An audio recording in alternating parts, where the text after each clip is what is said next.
Brian Krause is an instructional technology coach for the Learning Technology Center and coaches in Freeport School District 145 and North Boone Community Unit School District 200. Brian coaches in the classroom in support of digital learning, digital citizenship, emerging technologies, instructional issues and trends, technology integration, and best practices with educators. Welcome, Brian. We're glad you're here.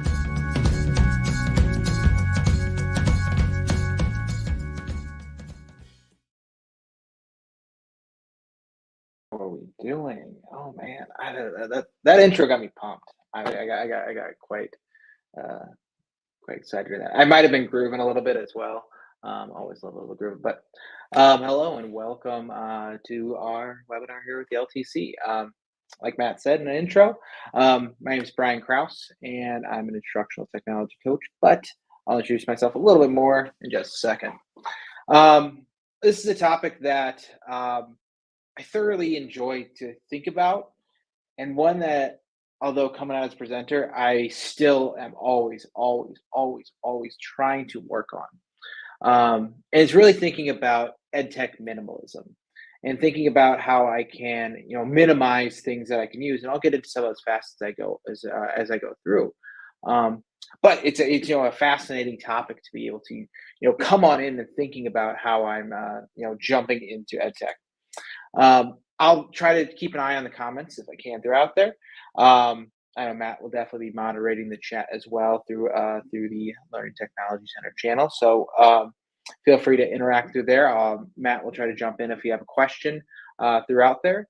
But if you'd like to be able to join into the presentation, if you go to the bit.ly/less8, that'll bring you the links that I'll be referring to throughout the presentation.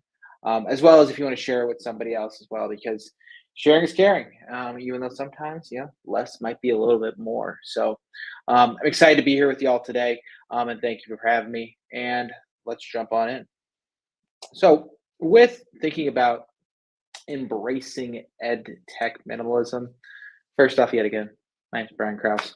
I'm an instructional coach, thoroughly happy to be working with educators every single day, and administrators, and thinking about how we can better ourselves through the act of educational technology, but also, how can we get better? So thank you guys for having me here today.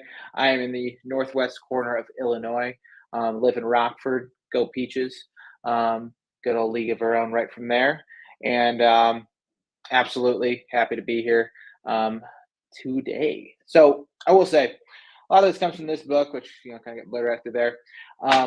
It is The Minimalist Teacher, and I don't love getting another book all the time because someone's always recommending a book to me. Someone's always giving a book, and it sits on the shelves and it gathers dust. Very, very small book, very, very quick read. But it was really kind of popped out because I was like, oh, there's no crazy graphics, there's no review on the front, and I started going through it, and I was like, you know what, this is a great way of not just thinking about how I can change what I do with the ability of my teaching practice in the classroom and as a coach now, but also how can I take that same approach of minimalism and apply it to how I design and use educational technology in the classroom. Because it's, a big thought of thinking about, sometimes budgets aren't there. Sometimes I have certain data privacy restrictions. Sometimes I just don't have the time and capacity to learn something new. And so therefore, relying back to minimalism a bit can give me that ability to think of, what, I might need to think about what I already have. So I'll go into some aspects of minimalism, and a lot of the resources do come from the book. If you do pick it up, it is a great read. Like I said, quick read. It's even still got some sticky notes on there for when I refer back to it for, just driving my thought on, how I can think minimally as an educator. So minimalism had its huge heyday, the Marie Kondo phase. If anyone remembers that from Netflix, had its huge phase of thinking about intentionality around what you decide to do and what you decided to keep and what was bringing you joy. And that's really kind of that large aspect of minimalism right from there. So Kondo was talking about a lot of parts of organization, which does lend as well inside of there. But in the really kind of ethos, the essence of minimalism is that it's a design process to think about how I can, reduce things to certain things that are going to not just be less than, but really are going to bring me ultimate joy.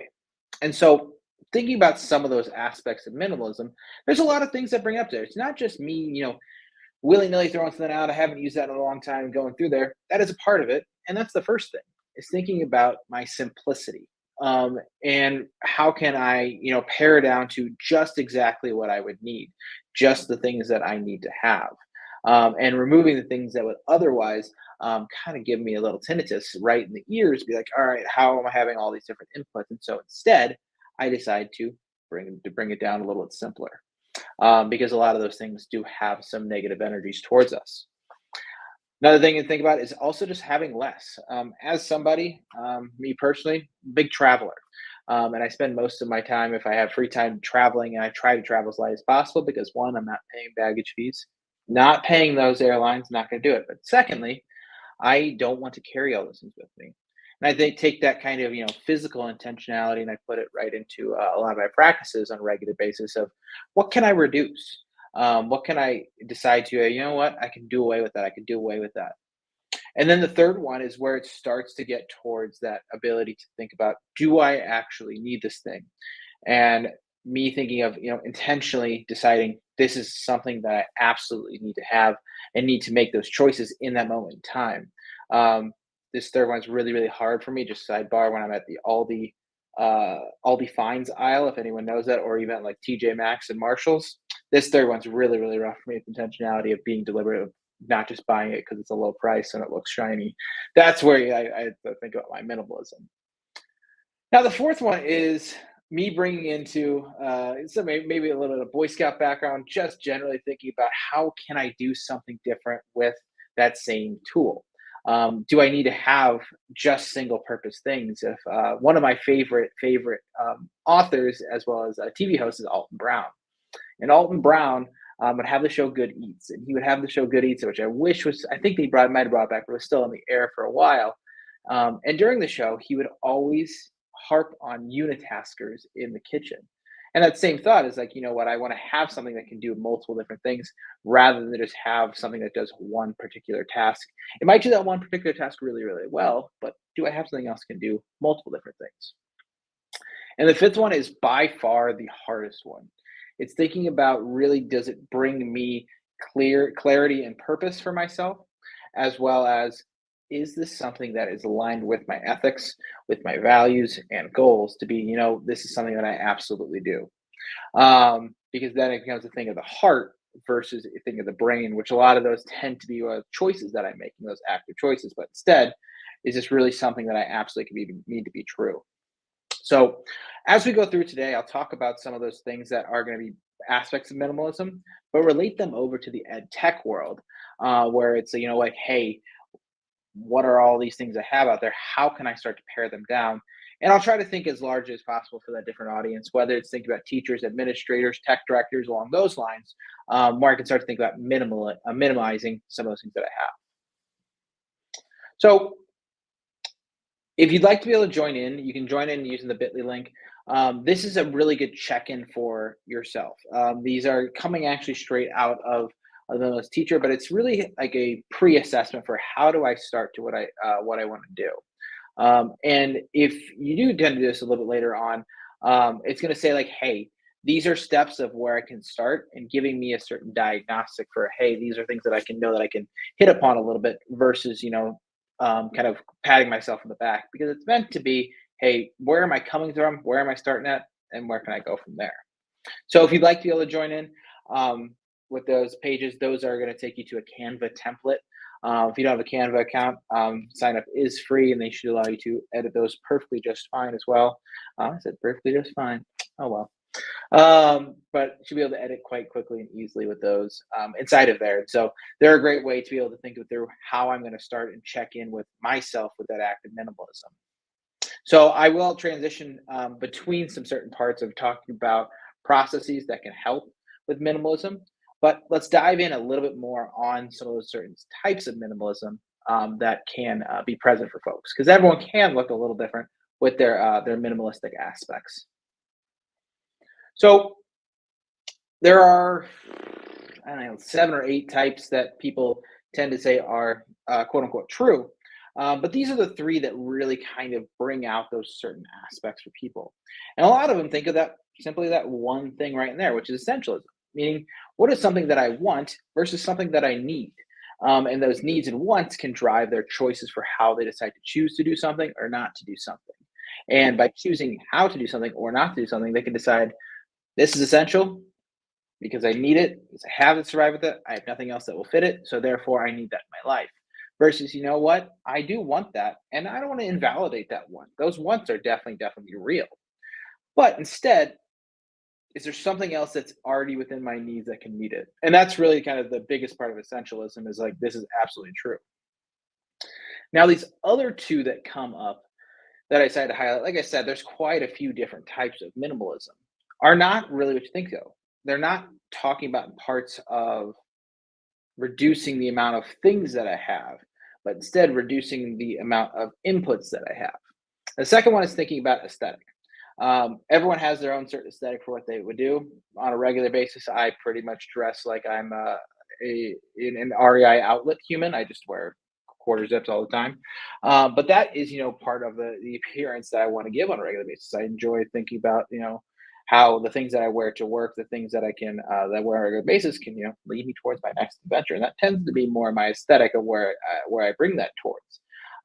And as part of that, I don't need to have as many things. Someone might say, Brian, you wore that shirt already. I said, yeah, I wore it, but I washed it and I can wear it again. And someone else's aesthetic can definitely lend towards their personality as well, but they're thinking minimally along those lines.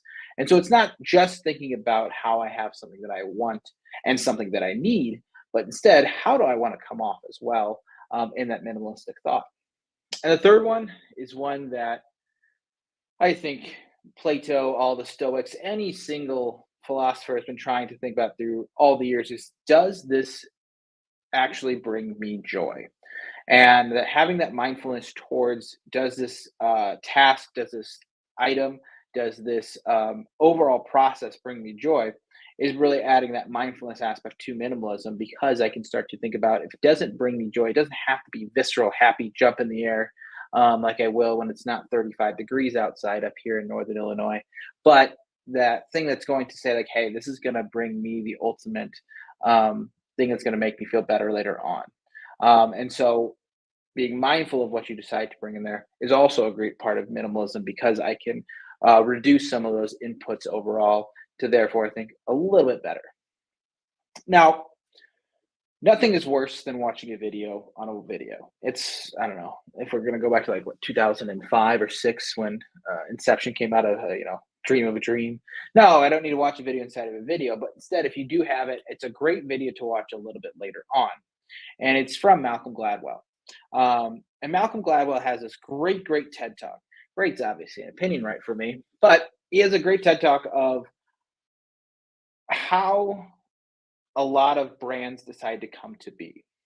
And I'm gonna have a little digest in just a second of that video. But in this TED talk, he talks about 3 particular brands that come out from there: Pepsi, Prego, and Ragu. The latter 2 are obviously competitors of one another.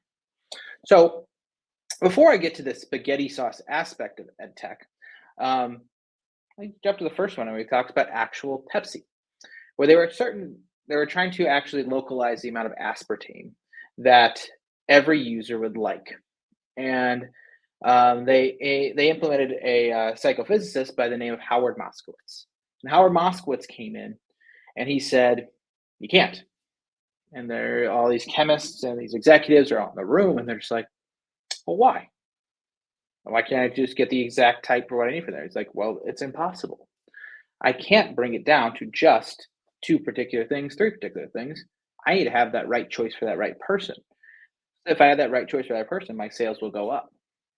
So they actually released, a couple different brands of Pepsi in the early 90s. Fast forward a little bit, Howard Moskowitz actually took that on over to spaghetti sauce, and specifically with Prego, because there was, maybe 1, 2, if you're lucky, 3 types of sauce, and they might be just the differences of totally the purpose of what they are. It might be a white sauce, it might be a red sauce. but everyone has their own particular thing of what they like, whether it be, smooth, it might be something that's a little spicier, or they might like the third type, which then Prego introduced, which was garden vegetable and chunky.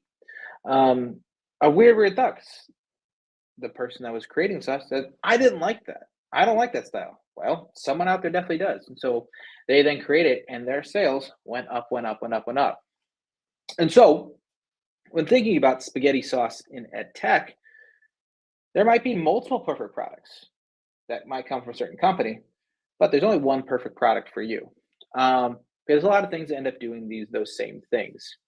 Um, because we go into the store, we see that spaghetti sauce aisle, it is probably massive. Next time you go to the store, just look at it, you'll be like, this goes on for quite a bit of time, and it tends to be the actual same thing. But instead, they have different flavors, different varieties, carb free, keto. I can probably throw out, a bunch of different things in there of how they can try to reduce those aspects. But everyone has a specific one that they're going to gravitate towards. But in a minimalistic thought, I only want to focus on one particular thing, which for us in education is I want to focus on learning. Now, learning can look different, obviously, in a lot of different places and can be a lot of different things for folks. But instead of thinking along the spaghetti sauce aisle that can go on for miles and miles and miles, I want to focus on what can be that one aspect, which is going to be, is it bringing back learning? Um, and that's just my thought coming as that minimalist teacher. Those organizational aspects can look a little bit differently. This was a kind of quote that resonated with me, and it's like, yeah, duh, that makes sense. And in thinking about any particular tool in the classroom, I want to focus on that how and the why I use that tool over the wow, that was cool, that was fun. Engagement has its purpose, but is engagement worth all the things that can come with it all the time? Does it outweigh the learning curve, the potential costs that can come with the tool? And do I focus on that initial thought, which is how am I using that in my classroom? And why am I using that in my classroom? Because those are the two things that cover. Ooh, I got some balloons that came up for me. I guess that happens when I raise my hands. Um, but I have those two purposes of where I'm pulling something in. Because if I can't just say it looks cool, it's fun, it's awesome, yeah, that's great. As a teacher, I want to know how I'm going to use it. I mean, how I'm going to implement that within the curricular goals that I have within my school, maintaining alignment and maintaining for myself, just in my classroom, but also other classrooms. But then why? What's the research that's behind that should work, that make this thing work, make this practice work, as well as is it something that's going to be sustainable for me to use over time versus that flash in the pan. Now, one of the easier things is to actually physically minimize your space because it's apparent, it's right in front of us. It's something that I see every single day. I can, reduce the amount of clutter around me as I look at my desk. I cleared off some stuff a little while ago, but how can I easier think about it for my own teaching practice, which is one of the harder things to think about, especially with, the litany of goals that comes from your school improvement plans, the other things that you've held on to for quite a while, as well as different things that you hold near and dear to your essence as a teacher. So physical spaces, yeah, I can start getting rid of things I don't think are helpful, don't think are purposeful. But how do I then start to minimize my own actual teaching practices?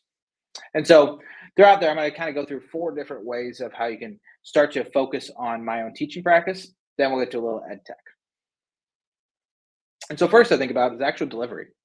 Um, how can I get that language a bit simpler and yet still in that academic way, something that students can easily approach, access, and then use, and still keep it in that academic. Much easier said by me on a webinar than it is in the classroom. But that's where I can start to minimize towards the things where I don't have to have as much analogies and relational thoughts towards it. One part that is definitely a huge thing is thinking about how I can make it accessible for folks, and that's not just in visuals, which I had to do as I edited right through here using Canva's accessibility feature, which is really nice. But also those audible accessibilities. So thinking about not just subtitles, but instead how am I thinking about how I'm coming across in my languaging, and how am I using my even proximal distance down to there. And then 3, how can I make it simple in a task progression? We're like, well, yes, Brian, We do direct instruction every single day. Well, yeah, I know that happens, but making sure that I can get every student to understand and keep with us as a cohort of people together, but then also, keeping it simple, stupid, but stupid simple, where I can make sure that everyone can understand as I go through, and I keep that content rigorous, but the actual progression of tasks a little bit in a more minimalistic fashion. So the first one to think about is delivery.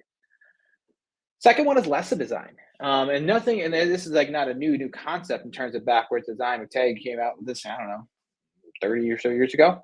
But thinking about how I'm wanting to even focus a little bit more on my teaching because I know what the outcome is supposed to be in that backward design. I'm looking for those learning targets and planning for those learning targets at the end of my units, end of my lessons, versus letting the lesson take it as it goes along, or the unit take it as it goes along. The second one is a bit contentious of thinking about reducing those amount of tasks and a personalization. As you know, personalized learning is a big thing that a lot of people find a lot of success with. But instead, how can I instead provide clarity with those things as a cohorted unit versus personalizing for every single person there, because then therefore I start to muddy my own waters. And the third one, super great, love it in the elementary classrooms, finding those ways that I can even just go across the domains and across other subjects and bring them all together, versus having to segment them off as 1, 2, 3, and 4 as social studies, art, science, and reading. But instead, how can I start to bring some of those things together throughout there, so that I can make those standards for instruction even stronger while also reducing some of that cognitive load. So the second one, first one, delivery. Second one, taking a look at my instructional design. The third one we can jump into is my actual day-to-day practices. Day-to-day practices can be probably of the four, one of the easiest to approach because they're very small things that can make things easier. The first one is just consistency with colors. As a colorblind person, I definitely enjoy consistency with colors and keeping things within a certain range, so it's easy for me to understand. But also, I can remove some of those aspects that might be a bit confusing because of just the way it's laid out for me. Second thing, posting those student work that has meaning in the hallway, putting it up in a certain place, not just posting it because it looks nice, but instead has a meaning, has something to it for somebody, rather than just having it up there because then it can just become wallpaper for that classroom. But instead, saying, like, you know what, this is something that's nice. Third one, hopefully you had some help with your janitors as well, keeping that space clean and organized throughout there. That does help with reducing some of those minimalizations because I can start to see on a regular basis, you know what, hey, maybe I don't need that. I can get rid of that because I can see very clearly what my path of progress is. So one, delivery, two, lesson design, three, practices. Fourth one, oof, this one's gonna be a trickier one. Oh, initiatives. Initiatives, if anybody that works in schools and school districts knows that these roll out every single year, and I'm still referring back to maybe from 3 to 4 years ago. But instead, limiting some of those standalone ones that are just like not tied to other initiatives to bring them together. Of where I can think about, hey, I think that's a valid and important. Can we tie it into something else as well, so we make sure that it remains with fidelity and consistency?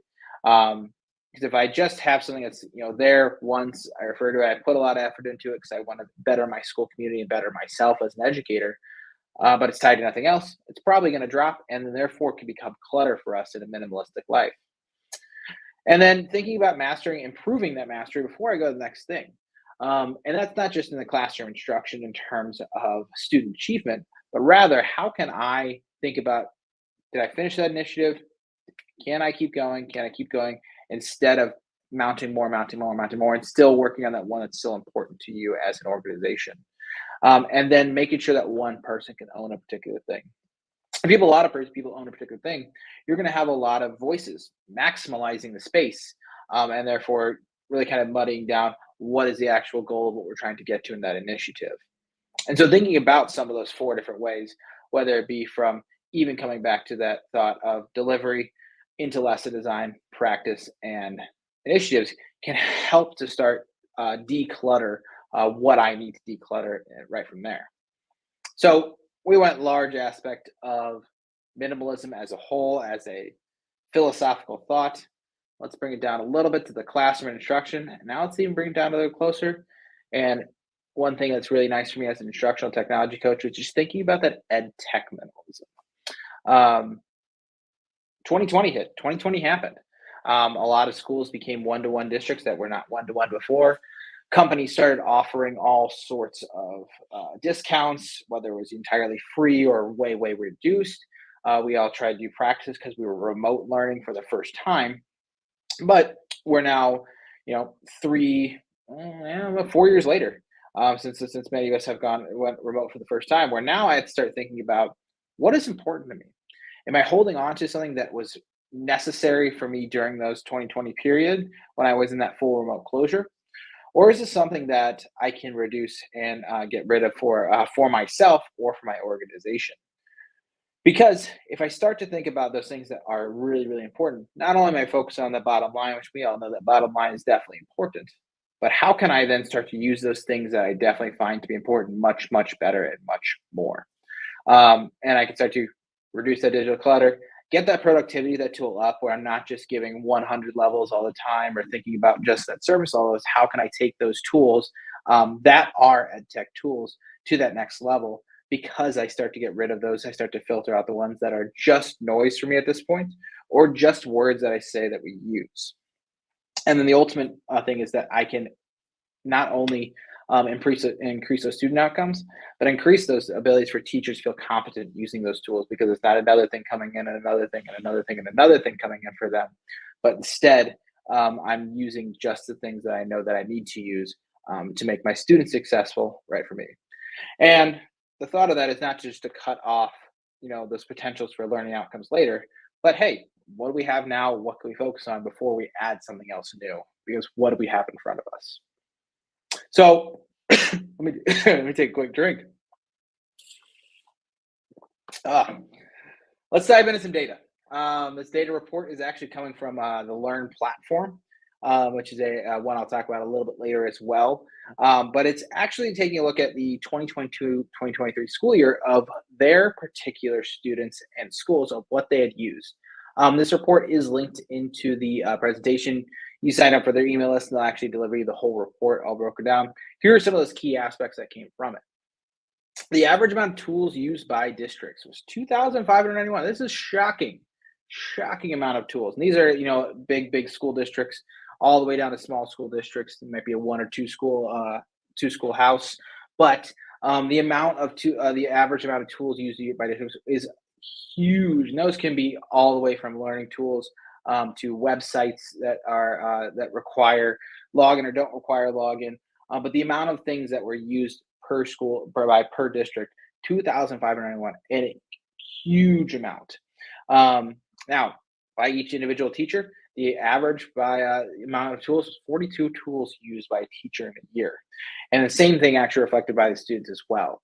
Not that teachers are always leaving those things, but the amount of things that students are relying on for learning, not just cool math games, but thinking about all those learnings. Cool math games is included in the report, which it always makes me kind of giggle a bit. But the amount of things that unique tools that a teacher and a student are using are actually 42 different tools in a year, which is crazy to think about when you're like, I don't think I use that many. Well, the report dives a little more. Let's dive into what those actual big numbers are. And so they collect this right from there and they kind of focus it into four categories, whether it's thinking about learners, organizations as a whole, meaning organizational tools that might be for certain aspects of payroll or along those lines, or even evaluation. Educator focus means are things that teachers use as ways to differentiate or even just to find resources. And then also what is kind of general pervasive. That's where your Googles, your Microsofts, your Apple kind of large domains are going to be part of those as well. And so across the board, there's not really one that takes the huge line share. But supplemental programs, 15% of that time is eaten up by supplemental programs, meaning things that I'm using to supplement my core curriculum. And there's a ton of different things that we all use. As you look at it, you're like, study tools. Yep, definitely use a study tool with the students. Sites and resources. Yeah, there's probably a ton of those. I'm surprised that it's not a little bit larger of things that I'm referring to as part of my learning. And same thing ties into a little bit with reference and digital collections, such as any of those databases that I'm finding resources from. So a lot of these tools can eat up a lot of our space. and we think about how can I get them a little bit better. Now, this is a little bit of a shocking number.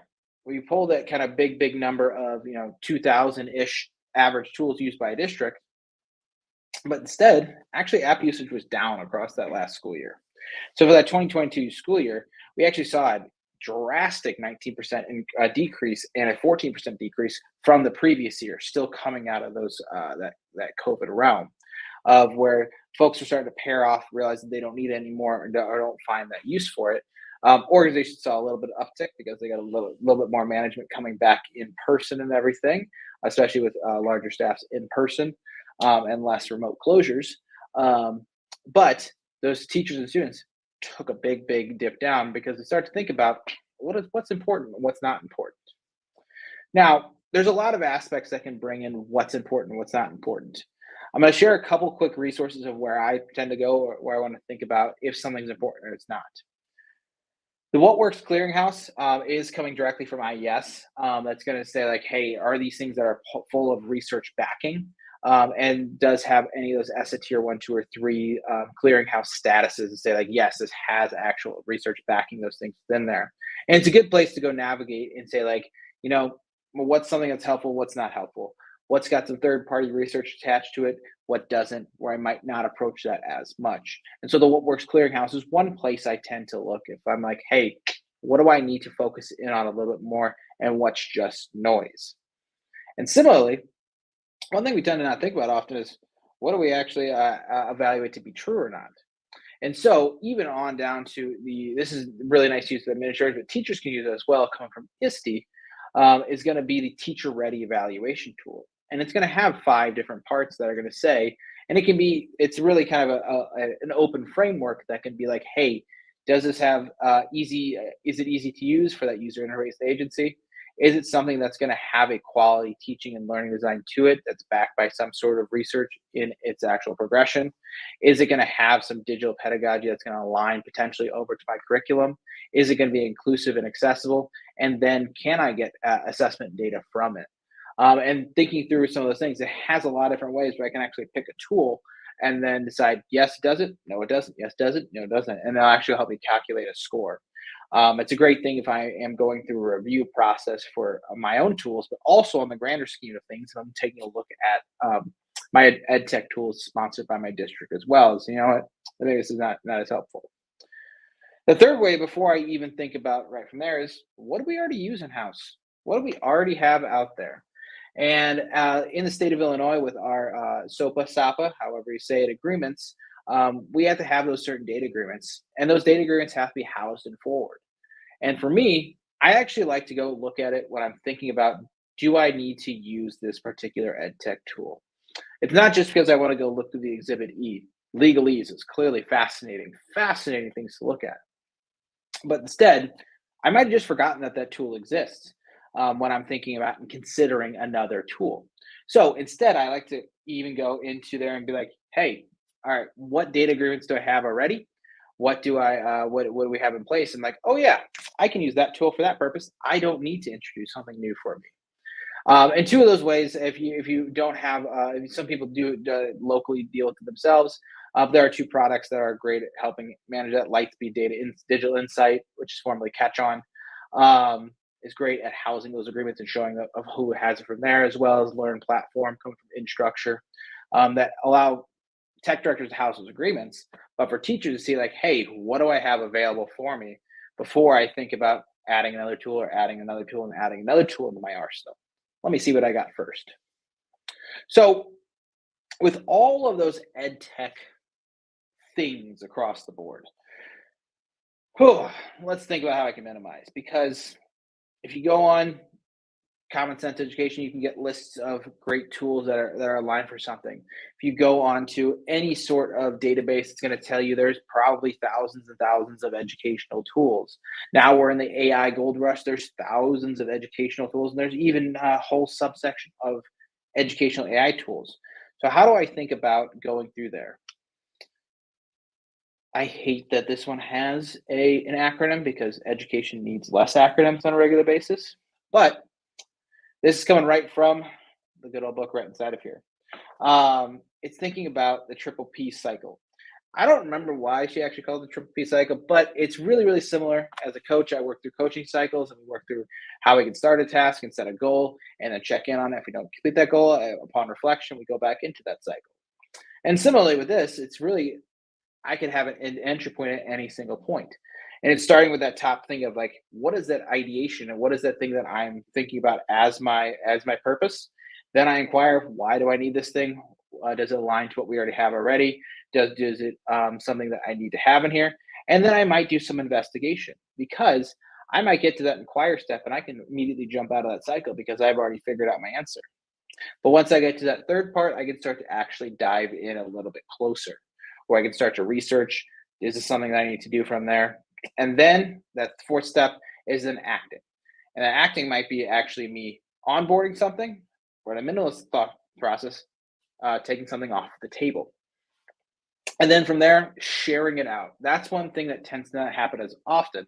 And it's something that I'm guilty of when I'm, either finding something or actually realizing that something has more capacity is how do I share it out with other folks from there? Because that can start that whole new process of where I can start to get rid of something as well as bringing something into the fold that is intentional and has those things that are going to help things out. So instead of thinking about adding overall, I want to think through that process of I have that idea. I want to make sure I said, why do I need this idea?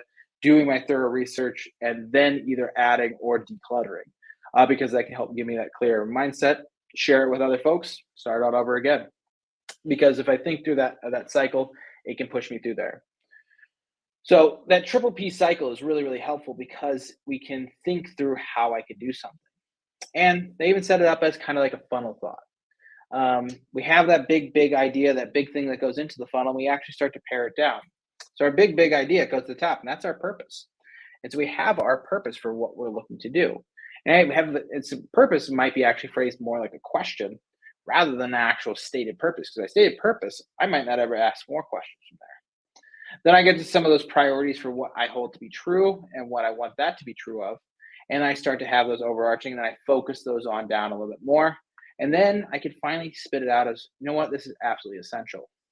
So I have a couple different examples real quick in just a little bit about how do I even start thinking about that a large global thing that I do in my classroom and to pare it down to something that's a little bit more clear and a little bit more essential.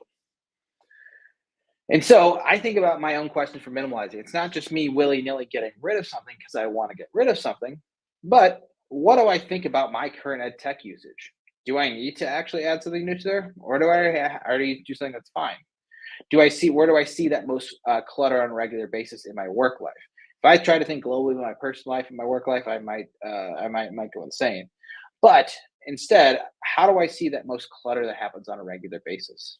And then last thing is that I try to think about often is what's it's going to give me actually the greatest relief or greatest joy or potentially the greatest anxiety as well as that brings the situation. Is it something that am I worried to get rid of, or is it something that's going to bring me absolute joy by getting rid of it myself? So I do have two quick examples of how, if I'm thinking through minimalizing, how I can do so. One is my LMS. I just all the LMSs are in the funnel there. I say all the LMSs. There's a bunch more. The big three of Schoology, Canvas, and Google Classroom. I put it right at the top, and I think about myself as a teacher. Purpose: how are my students accessing content, and how do they show their learning? So it's how do I get to that content, how do I show the learning? And I think through all the things that I'm putting out there for students on my learning management system. And then I think about the goal of what I'm going to there. And that priority is obviously to improve student outcomes. That's the reason why I'm using it, is I want students to improve. And then I focus it a little more. Is there more than what they need out there? Or is there enough of what they need out there? And I think about really kind of honing it in down a little bit more of that focus priority of what do they have that's there that they can learn from, and what's how they can show that learning as well. And then I pare down that thought a little bit more by posting what is essential to my current instruction. It's not trying to think about it, it's not as a portfolio system. It's not another thing that's going to bring something else in for them. But then going from that large idea of a large LMS that has a ton of different stuff out there that I've taught in the third quarter of the school year, since most of us are in the third quarter at this point. And then how do I think about just paring it down to what is essential for my instruction? so that I can make that progression a little bit easier in my delivery for students, where I can also make it even more accessible for folks who might not have access to it previously. And this next example is one that definitely comes up a ton because we all get emails. And it's that app trial. It's that app trial that comes on into there, whether it's a gamified system, whether it's a differentiated learning platform, whether it's another AI tool that comes into there. Do I want to enter that trial? And so I think about that thought. Will this enrich what is already working? And is this aligned with what we're trying to do in our curriculum and our scope and school and district goals? So I think about that purpose right off the bat. And then I start to think about this overarching from there. Is it worth the amount of time that I'm going to have to invest in this for even just the operation of the platform itself and then its implementation in our curriculum? And then is this absolutely essential to instruction right from there? And usually I come out with find if there's duplicity in the service. Try to see if there's something else that you already have that you already use that you didn't investigate a little bit further. And then align that to that learning goal that you're ultimately trying to do.